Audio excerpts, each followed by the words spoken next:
Disclaimer. Please excuse any bad language. Jim has Tourette's. Croeso. Welcome back. My name's Jim. I'm Lou. And we are Fields and Flocks. Today's episode is a little bit different and a little bit special. We are going to give you our beginner's guide to smallholding, red tape and regulations, rules and all the boring stuff. The boring part of the good life.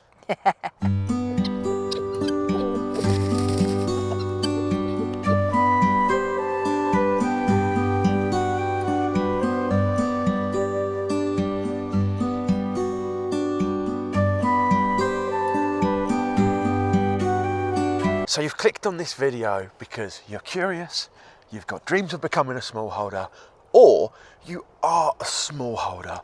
Well, good news, if you just want to plant plants, aside from controlled substances or invasive species, you're free to grow as many plants in whatever ways you want. There's no rules. The dream of living off the land is real, but you can't just throw some animals in, chuck them in a field and call it a day. It's really cold. Gold. No, there's a hidden layer of forms and paperwork that all smallholders and farmers must contend with. The good news, however, is that once you get your head around it, it is not nearly as bad as it seems. Even Jim can do it. Oi! Cheeky cow! Hey! But no, really, it's not as complicated as it may seem. So before you get your first animals or start building your first building, let's get into the thing that unlocks it all, the CPH number.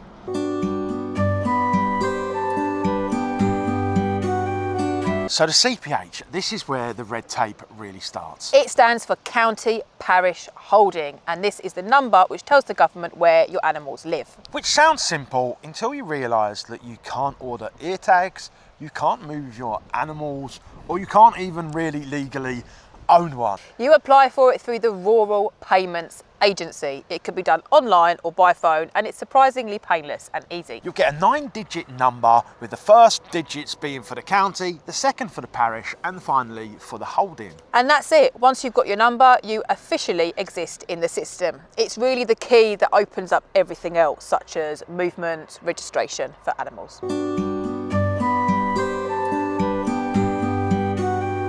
It has started hailing, so I've put on my little hat. If you're not new here, you'll know why. If you are new here, my hair is like a sponge. You dread up bastard. And my hair is like a sponge, and so I need this to keep it out. But look, this is dedication. We've not stopped filming. The show must go on. Give us a like, hit the share, hit the subscribe, all the jazz. Oh, I just hit my nose with it. Oh, it's cold. Next up is registering with DEFRA. That stands for the Department for Environment of Food and Rural Affairs. Technically, Lou, that's incorrect. You don't register with DEFRA, but it is a common misconception. You actually register with the APHA, the Animal Plant and Health Agency. And if you're just doing the land, I think it's the RPA, the Rural Payments Agency. In simple terms, you're telling the government. This is horrible.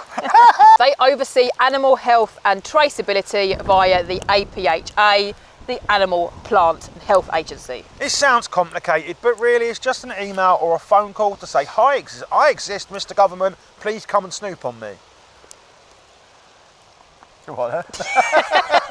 When you register, you tell them what species you're keeping, sheep, goats, pigs, etc., and they will connect you. Motherfucker! And they will connect you to the right systems. And if you're just starting out, don't panic, because you can update the system as and when your holding increases. For example, if you get chickens but are going to add sheep, you don't need to get a sheep number until you add sheep. The point is to get yourself on the radar so that things like movement and disease control can be kept track of. We're entering treacherous territory now! You're going in my face, like right in my face. You guys better like this video. Once you're on the books, you will begin to get information and updates to help you with things. It's inconvenient slightly, but it does help Britain retain some of the highest animal welfares in the world. This is really hard, guys. Once you're on the books, you will start getting all the information and updates you need to make things a lot easier. And that leads nicely onto the next section, herd and flock numbers. And before we move on, I did joke before about it gives the government permission to come and snoop on you.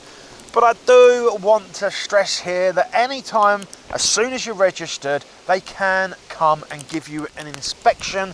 It's not nearly as scary as that seems though, so stick with the video and we'll go into inspections in more detail later on.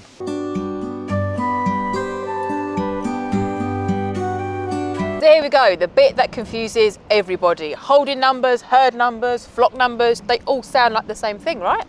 They do. And a holding number is what we've already talked about. That's the CPH, which that tells where the animals live. So you can think of it like this.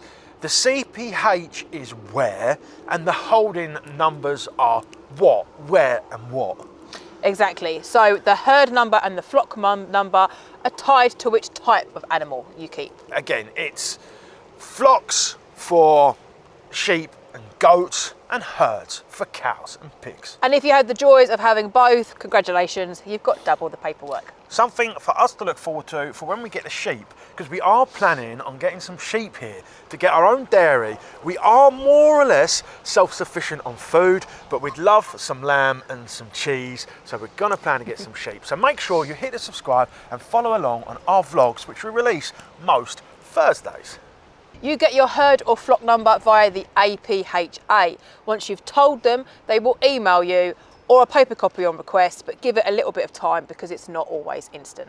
But as soon as you have got the number, that's it. You're all ready to go. You're all ready to buy animals and you're all ready to move them onto your holding. Now here's one that catches people out, poultry, because since 2024, poultry, you also need a flock number for any species of bird you keep. Be it geese, turkeys, guinea fowl, chickens, they all get their own flock number. Now people used to think this was for only more than 50 birds, but that's no longer the case. If you've got one, it needs to be done. If you've got poultry, you've got paperwork. Boom! And while we're on it, a few other animals have their own rules too. Like cows, they need a passport and 2 ear tags, and you register all movements through the British Cattle Movement Service. There's also things like, or animals like alpacas and llamas. Now whilst they don't have herd or flock numbers, you do still need to register them with your county parish holding number. What type of animal are they? Camelids. Camelids, yes. Camelids, yeah. And horses and donkeys are a whole separate thing again. They don't use herd or flock numbers, but they do have passports given through an equine organisation. It's still worth noting those ones down though, because if they're part of your holding, they are part of your inspection area. And the hail has now turned to snow and we're still going. So if you've not liked yet, you better like. No matter what animal you keep, cows, pigs, geese, sheep, whatever it might be, there's more or less rules for keeping all of them, except for one, the wallaby. If we get to 100,000 subscribers, Lou is going to let me get a wallaby and then I won't need to do any paperwork. For that one anyway. So before Jim gets carried away dreaming of wallabies, we will quickly move on to the next section, which is animal movements and passports.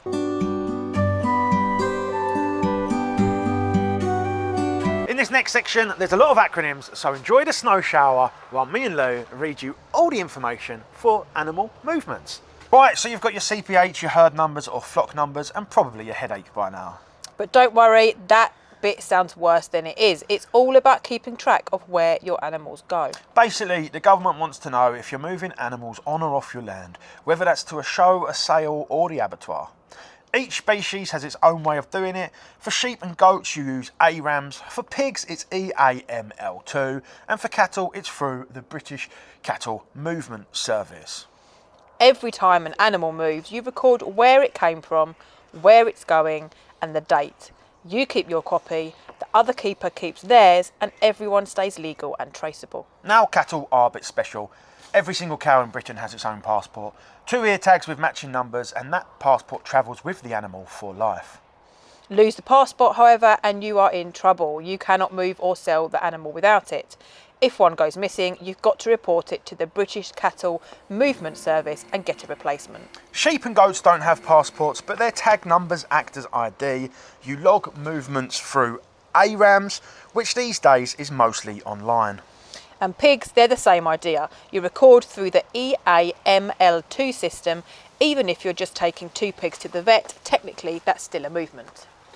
The paperwork never sleeps. You also need to keep your own movement book or digital log for at least 3 years. That way, if you're ever inspected, you can show every in and out.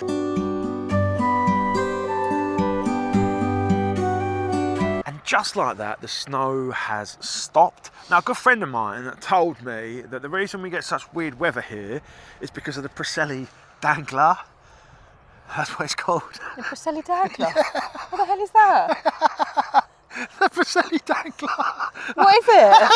It's like a weather phenomenon. That's what it's called. I said, I've got some Preseli danglers. So we've covered movements, numbers, forms, and a lot of acronyms. Now for the part that really matters, animal welfare. Every keeper has a legal duty of care for their animals. That means food, shelter, water and space, and a little bit of love. DEFRA call them the 5 freedoms. Freedom from hunger and thirst, freedom from discomfort, freedom from pain or injury, freedom to express natural behaviour, and freedom from fear and distress. So you basically want to treat your animals how you would like to be treated. All of this falls under the Animal Welfare Act 2006, and it applies even if you've only got a handful of mice in a cage in your house. Trading standards and the APHA can all check your setup meet the general standards. However, if you're providing feed, shelter and you're not overcrowding, generally you'll be fine. It's common sense really. Dry bedding, access to feed, vet care when needed and plenty of clean, fresh water. And keep records of it all. Medicines, treatments, deaths. It shows you're taking your animal's welfare seriously. I've always found it easier to think of welfare as prevention. If you do a little bit all the time, you're preventing anything bad from really happening. Yeah. Plus, happy animals grow better, taste nicer and live a better life. So the rules aren't there to make life hard, they are there to protect both you and your animals.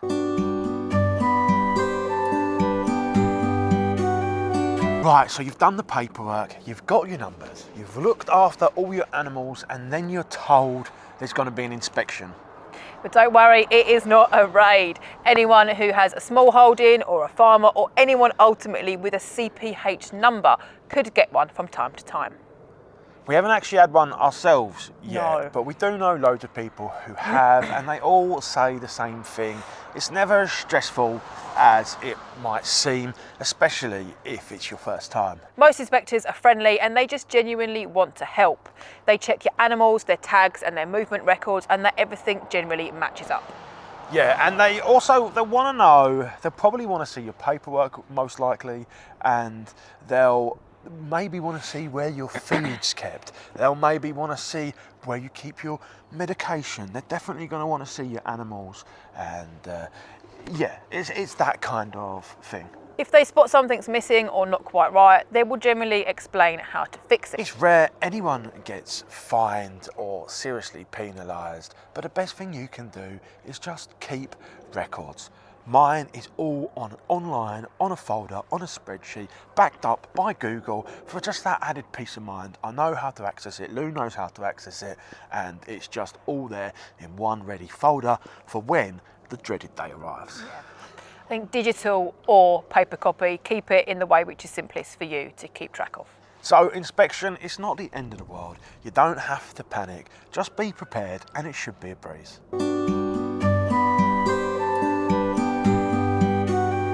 So this is the bit that keeps a lot of UK citizens up at night. What can you actually build on your land without planning permission? Because everybody has heard something different. Well, this is one of those things that's devolved to a local council level. You know, councils have got to try and justify their salary, so everybody's rules are going to be slightly different. So we can't really give any advice in this section at all. Probably not what anybody wanted to hear, but our only bit of advice is we currently here live in householder curtilage. Now there are the general permitted development rules that anybody can check. I say if you've got planning, check, and if you've got like a polytunnel, if it's under 3 meters tall, it's genuinely permitted. So do your research. Unfortunately, we can't give any more than a roundabout general summary, but yeah, it's not impossible, don't fret. We've been fine, and we found Ultimately, if you're unsure, pick up the phone, speak to someone in person. It makes our lives so much easier, doesn't it? Yeah. And if you are interested in our planning saga, episode 29 on our weekly vlogs, go check it out. Right, so let's be honest. Sometimes you have to build first and ask questions later.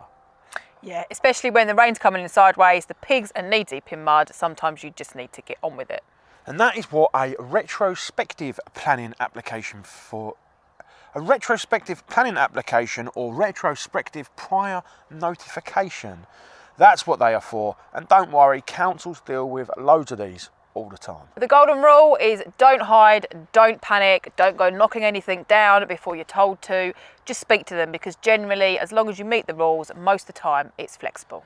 So if you do get a complaint or somebody does bring it up as an issue, just make sure you have all your paperwork written down, all the dimensions, and just the reason you've got it, anything that you can think that would just why you're doing it. Sometimes these little bits of documentation can really help.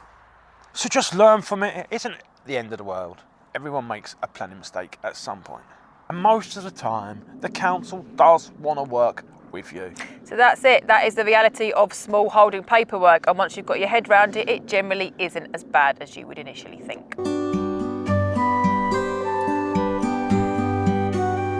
So before we drown in acronyms and forms, we thought we'd end on something practical, a smallholder's checklist to paperwork.